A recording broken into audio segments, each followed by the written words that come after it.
Howdy, partners, and welcome to Saddle and Sixskin. If you're hankering for a good story, the kind that sticks with you long after the credits roll, you've come to the right place. We're gonna spin a yarn today about hardship, redemption, and the unlikely bonds that can form in the dustiest corners of the West. This ain't your typical shoot 'em up, it's a story about real folks, real struggles, and the grit it takes to survive and find a little bit of hope in a world that seems determined to grind you down. So, settle in, pour yourself a cup of coffee, and get ready for a tale that'll warm your heart and maybe even bring a tear to your eye. And if you like what you hear, don't forget to give us a thumbs up and maybe even subscribe, so you can catch more stories from the Old West, right here on Saddle and Sixskin. What do you say? Are you ready to ride with us? The story begins with a woman at the edge of town, a widow haunted by the past and facing a bleak future. The dust of the auction square, she knew, tasted like shame, a flavor that had coated her tongue for the last 6 months, ever since her husband was buried. His brother's sneer had become the law of her life. Imagine standing there, at the edge of that jeering crowd, feeling like a ghost in your own town. She was carrying her late husband's child, a constant reminder of her loss. The community saw her as a burden, a mouth to feed with no man to provide. And her brother-in-law, a cruel man with a heart like a shriveled stone, made sure she felt that weight every single day.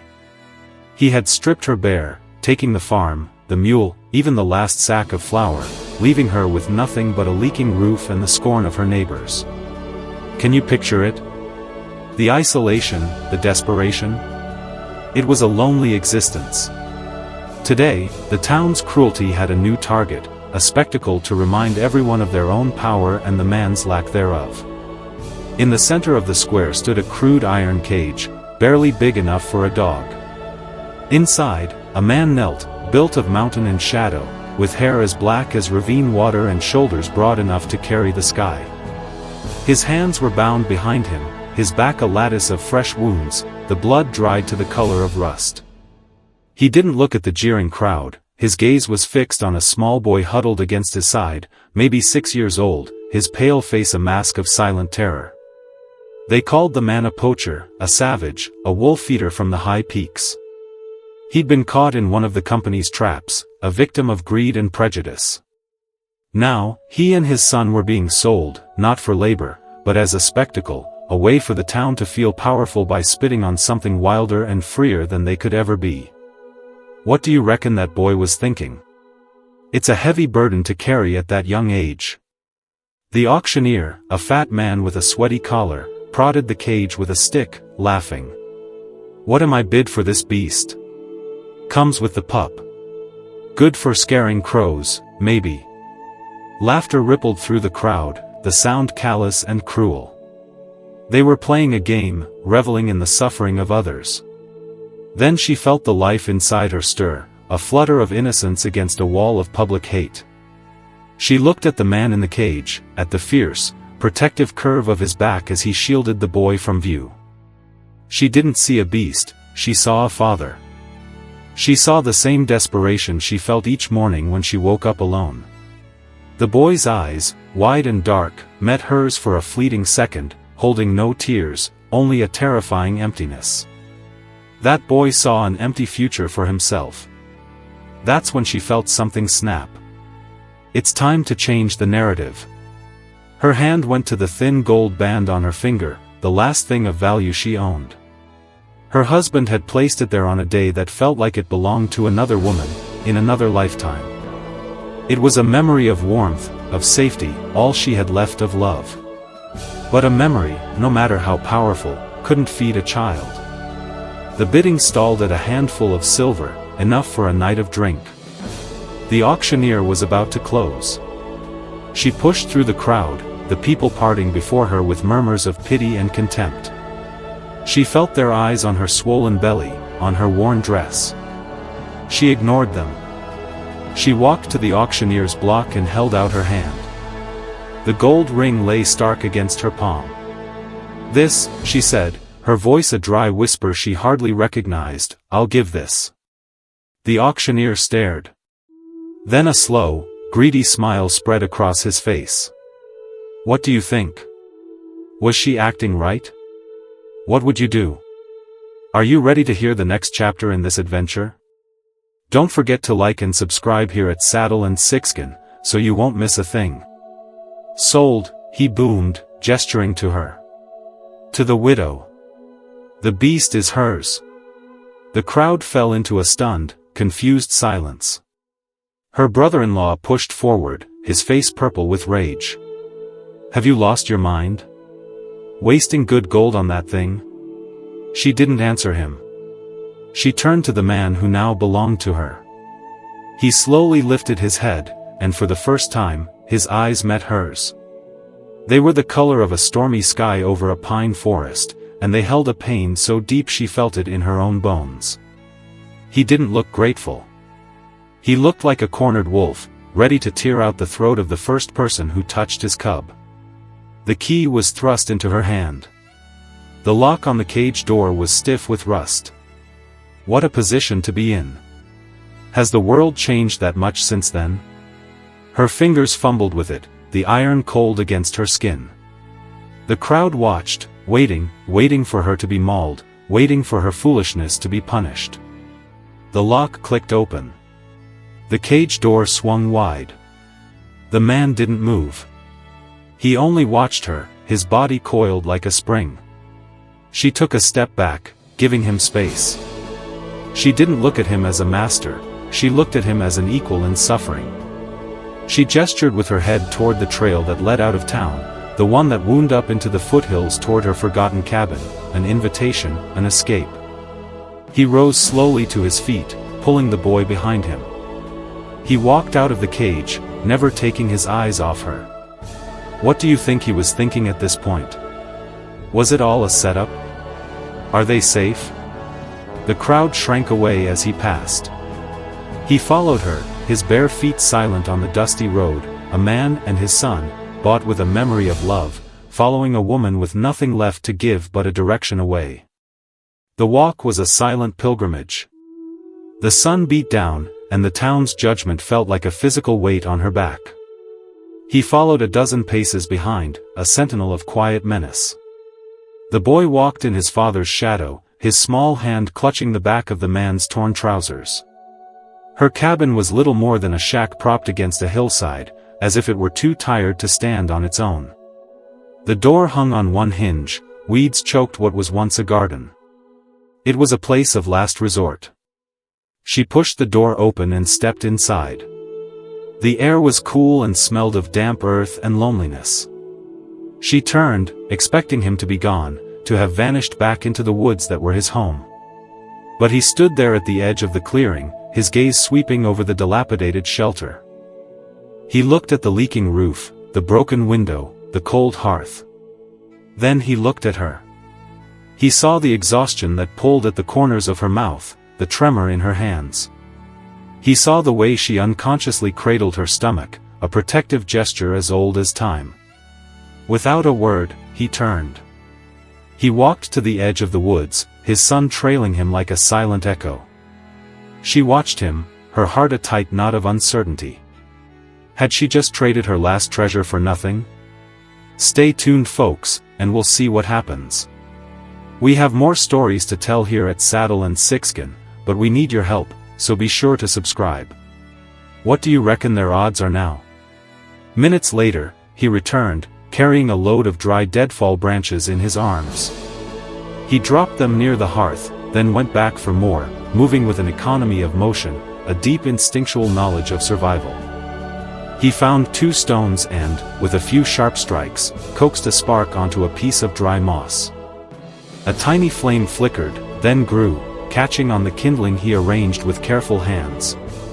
Fire bloomed in the cold heart of the cabin, pushing back the shadows and offering a fragile warmth. He didn't do it for himself. He did it for her. It was the first act of care she had received in months, and it came from a stranger she had bought like livestock. A silent rhythm began to form in the days that followed, a language spoken not with words, but with actions. That fire gave them hope and warmth. How would you use this? Are they going to be okay now? He would disappear at dawn and return with a rabbit or a brace of squirrels. He patched the roof with shingles hewed from a fallen pine. He used a shard of glass to whittle a new hinge for the door, rebuilding her world one small, solid piece at a time. She, in turn, worked in the small patch of garden, coaxing tired greens from the soil. She found her husband's old mending kit and stitched the tears in the man's trousers, her needle moving in and out of the rough fabric. She would leave a bowl of broth and a piece of hard bread on the hearth for him, and in the morning, the bowl would be clean. They moved around each other like two solitary planets held in a strange new orbit, with the small boy as the silent moon that circled them both. Can you see it? A family coming together? The boy was the first to bridge the gap. He would watch her as she worked, his dark eyes curious. One afternoon, as she was weeding the garden, he approached and held out a perfect, smooth gray stone, placing it in her palm and then retreating to his father's side. It was a gift, an offering. That night, a storm broke over the mountains. Rain fell in solid sheets, drumming against the newly patched roof, and wind howled through the trees, a mournful, lonely sound. A persistent drip began in the corner where she slept on her pallet of straw, cold water soaking through her thin blanket. She shivered, curling into a tighter ball, trying to shield her belly from the damp. Does this feel like a nightmare? There will always be hard times. Through the darkness, she saw him rise. He moved to the leaking corner, his silhouette a dark shape against the faint light of the dying embers. She heard the scrape of wood, the soft thud of moss being pushed into a crack. He worked for hours, a silent guardian against the storm. When morning came, the rain had stopped, and the air was clean and cold. She woke to find the corner above her dry. He was sitting by the hearth, his back to her, his shoulders slumped with weariness. His shirt was soaked through.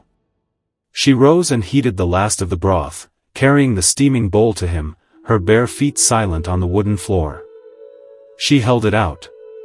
He turned, his face haggard in the pale light. He looked at the bowl, then at her. His gaze flickered to the dry patch of floor where she had slept. His voice, when it came, was rough, like stones grinding together. The first words he had ever spoken to her. You were cold. It was not an apology, nor a question, just a statement of fact, a reason, a everything. The thaw began not with a flood, but with a single drop of water. His words hung in the air between them, changing the very texture of the silence, making it no longer a silence of fear and uncertainty, but one of quiet understanding. He noticed the way she winced when she carried the heavy wooden buckets of water from the creek. Her body, burdened by the new life it carried, was not meant for such strain. He disappeared into the woods for 2 days. What do you think he is up to? Don't forget to like and subscribe here at Saddle and Sixkin, so you won't miss a thing. He returned not with food, but with a length of cured pine. For the next week, he sat outside the cabin door, a knife in his hand, carving. The boy sat at his feet watching, occasionally handing him a piece of sandstone for smoothing the wood. She watched them from the doorway, the rhythmic scrape of the knife a new kind of bird song. When he was finished, he didn't present it to her himself. He gave it to the boy. The child walked solemnly to her and held out the creation. It was a yoke, perfectly shaped to fit across her shoulders with 2 arms that would hold the buckets, distributing their weight. It was sanded so smooth it felt like silk beneath her fingers. Can you see the new bond between all of them? Does everyone feel safer? It was a thing of profound and practical beauty, a gift that said, I see your struggle. Let me carry it for you.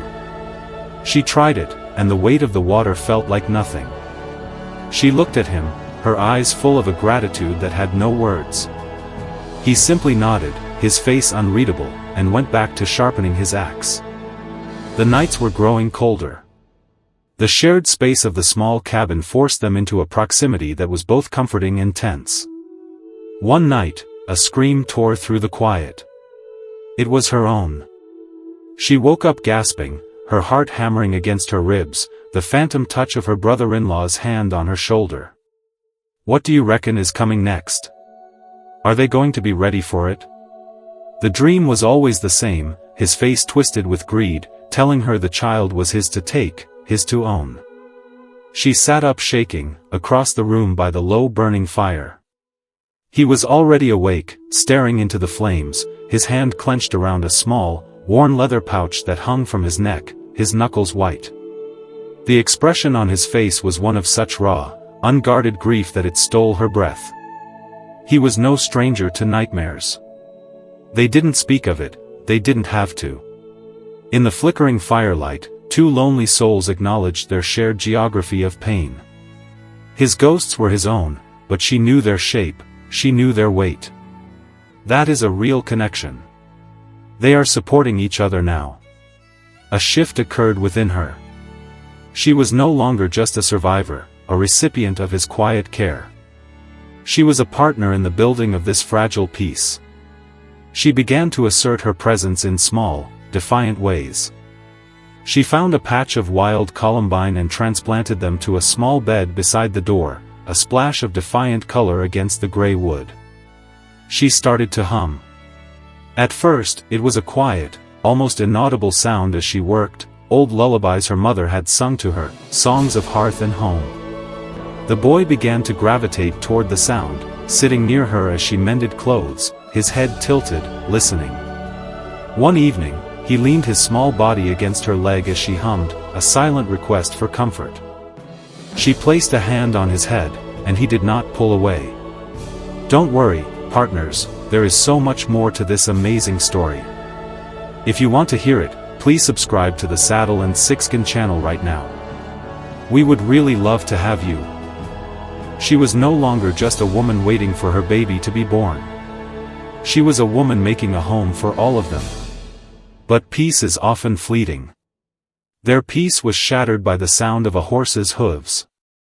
A rider approached the cabin, not with the arrogance of a threat, but with the caution of a messenger. It was an old farmer from down the valley, a man who had been friends with her husband and who looked upon her brother-in-law with quiet disdain. He was their informant. He dismounted, his face grim. He's coming, the farmer said, his words clipped. Your brother-in-law? He's been telling folks in town you've taken up with a savage, that you're an unfit mother. He's got the sheriff and a posse of fools whipped into a frenzy. They aim to come up here when the baby's born to take it. Oh no. What is the next move? The word struck her like a physical blow.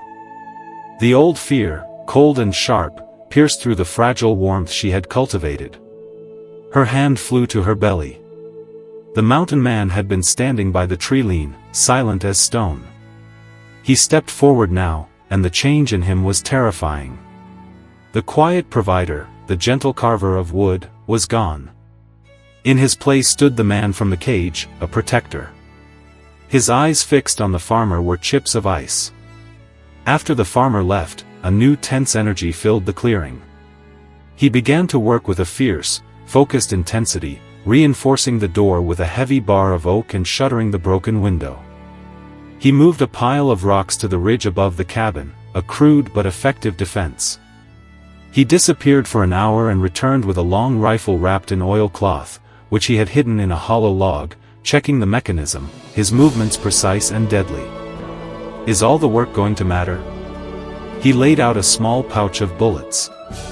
Then he turned to her and held out the knife he used for skinning game, the handle worn smooth from his grip.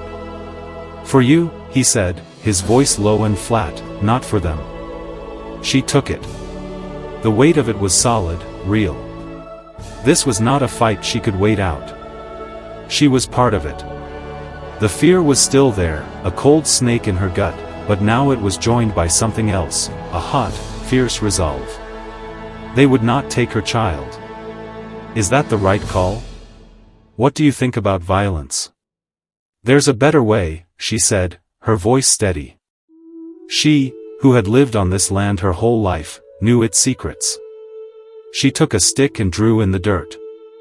The trail they'll use is here, but this ravine, it's narrow, a bottleneck.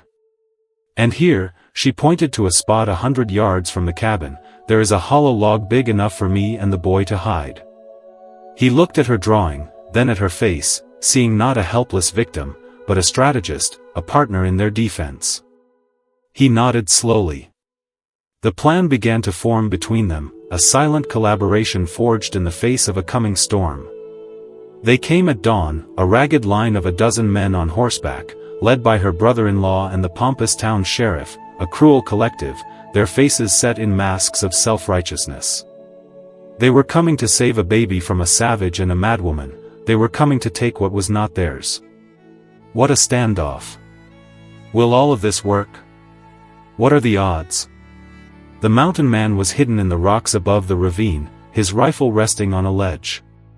She and the boy were curled inside the hollow log, the air thick with the smell of damp earth and fear. Through a crack in the wood, she could see the posse approaching. As they entered the narrowest part of the ravine, a shrill whistle cut through the air.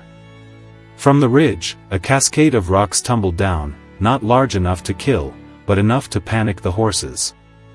The posse fell into chaos, men shouting, horses rearing. It was the diversion they had planned, but her brother-in-law was driven by a greed that made him fearless. He dismounted, his face a mask of fury, and scrambled up the side of the ravine, pushing his way toward the cabin. What will he do when he finds them? The sheriff and a few others followed. The standoff happened at the cabin door. The man was there to meet them, standing on the small porch, the rifle held loosely in his hands, looking larger than life, the spirit of the mountain defending his territory. "This is sheriff's business," the lawman blustered, his hand on his pistol. "We're here for the woman and the child she carries. For their protection. She needs no protection from you." The man's voice was a low growl that seemed to vibrate in the very air. Her brother-in-law shoved past the sheriff. "She is my family. Her child is my blood. You have no right." He lunged for the cabin door. "What would you do in this place?" Don't forget to like and subscribe here at Saddle and Sixskin, so you won't miss a thing. We will get you a first-class ticket. At that moment, she stepped out from behind the cabin, the boy clinging to her hand. She would not hide anymore.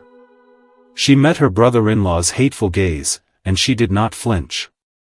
In her hands, she held her late husband's worn work shirt, the one she had kept folded in a chest. "He gave this to me," she said, her voice clear and strong, ringing across the clearing, the voice of a woman who had found her power. "The winter he died, he gave me his own shirt because I was cold.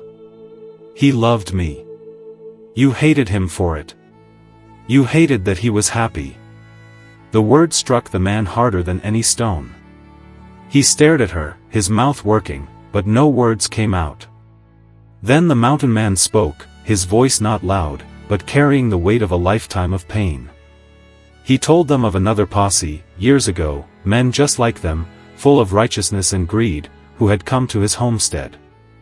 They'd called his wife a squaw, called him a half-breed, and claimed his land was theirs by right. He spoke of the fire, of the screams, and of how he had been beaten and caged while everything he loved turned to ash. He turned his back to them and, with one fluid motion, pulled his shirt up over his head. His back was a roadmap of old scars, a testament to whips, chains, and iron bars. How much does it weigh on the one bearing all of these scars? What would we have done? "This," he said, his voice cracking with a sorrow so profound it silenced the birds in the trees, "is what men like you do. You see a family, and you see something to break. You see a home, and you see something to burn." The truth of it settled over the posse. They looked from the man's scarred back to the woman's defiant face, and from the brother-in-law's twisted expression of pure avarice. They saw it all clearly for the first time. They were not heroes, they were bullies led by a thief. Did they just give up? Are they going to let them get away with this? Stay tuned, folks, and we'll see what happens. We have more stories to tell here at Saddle and Sixskin, but we need your help, so be sure to subscribe. The old farmer who had warned her stepped forward from the trees where he had been watching. "He's right," the farmer said, his voice heavy with shame. "This man," he pointed at the brother-in-law, told everyone his brother's farm was worthless. I offered him a fair price for it last month, and he laughed in my face. He's been bleeding it dry. The posse's conviction crumbled into dust. One by one, they lowered their guns, looking at the sheriff, who suddenly seemed small and foolish, and at the brother-in-law, seeing not a concerned relative, but a monster. Shamed and exposed, they began to back away, mounting their horses and riding off, leaving him standing alone in the clearing, defeated not by violence, but by the undeniable weight of the truth. What does it mean to be alone? Are any of them truly alone anymore? The silence that returned to the clearing was different, not empty, but full of peace. The cabin, which had been a shelter from a storm, was now a sanctuary, a haven defended and won.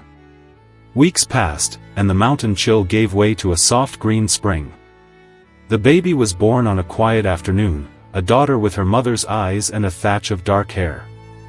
The cabin, once a place of mere survival, was now filled with the small, hopeful sounds of new life. One evening, she sat on the porch step, rocking the newborn in her arms, with the mountain man beside her, the setting sun turning the sky to shades of bruised purple and soft rose. The boy was leaning against her knee, fast asleep, his small chest rising and falling in a steady rhythm. Does it feel safer now? Are they going to be able to leave all of that behind? He finished his carving and held it out, a tiny wooden bird, its wings outstretched as if in mid-flight, a gift for the baby. He watched her for a long moment, his stormy eyes holding a question he didn't know how to ask. "This is a good home," he said at last, his voice quiet, more than a statement, a hope. She looked from his earnest face to his son, sleeping peacefully against her, and down at the tiny, perfect face of her own daughter. This strange, broken collection of souls had, against all odds, become a family. She smiled, a real, true smile that reached her eyes. "Welcome home," she replied, not just an answer, but an invitation, a promise. He reached into his pocket and pulled out a small, smooth stone, polished by years in the river, placing it in her free hand. On its surface, he had carefully etched a picture, a simple drawing, but one that held the entire world, a tall man, a woman holding a baby, and a small boy standing between them, their hands linked. It was not a replacement for the gold ring she had lost, it was something more, a new symbol for a new life, a testament not to a promise made, but to a family forged. That is what it is all about. Months later, the cabin stood firm and solid against the hillside. A small porch had been added, and the wildflowers she had planted bloomed in a riot of color. A wolf, the great-grandson of a pack he had once saved, lay by the hearth, its head resting on its paws, watching as the boy showed his baby sister how to gently pat its fur. She stood in the doorway, watching them, her heart full. She thought of the auction, of the town that had seen only a beast and a burden. They had measured worth in coin and gold, but out here in the quiet of the mountains, she had learned that true value was something else entirely, the warmth of a fire on a cold night, the weight of a sleeping child against your leg, the silent understanding in the eyes of a man who had seen your scars and shown you his own. It was not about what you could buy, but about what you were willing to build and what you were willing to protect. Love was not a ring of gold, she realized, it was a shelter for another soul. Thank you for listening. What did you think about that? Be sure to subscribe. We have a whole bunch of these Western stories right here on Saddle and Sixskin.